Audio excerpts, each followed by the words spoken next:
কাঠা জায়গা বিবাহ কাটিয়ে আমরা জায়গা ক্রয় করি। আমি দেখলাম আমার জায়গাটা পরে টাকা পেয়ে যেতে সময় লাগবে, বায়না করে করি আমরা বলার পরে করে দেয়। 2003 থেকে মাদ্রাসা এখনো মাদ্রাসা বিদ্যমান।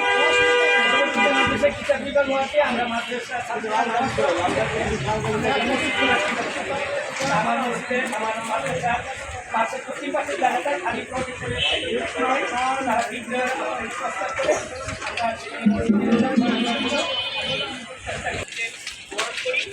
পরবর্তীতে 1 বছর যাবত আমি একটা দখলে যেতে পারতেছি না যে বনিটা বাজাতে যে এই জায়গাটা আমার।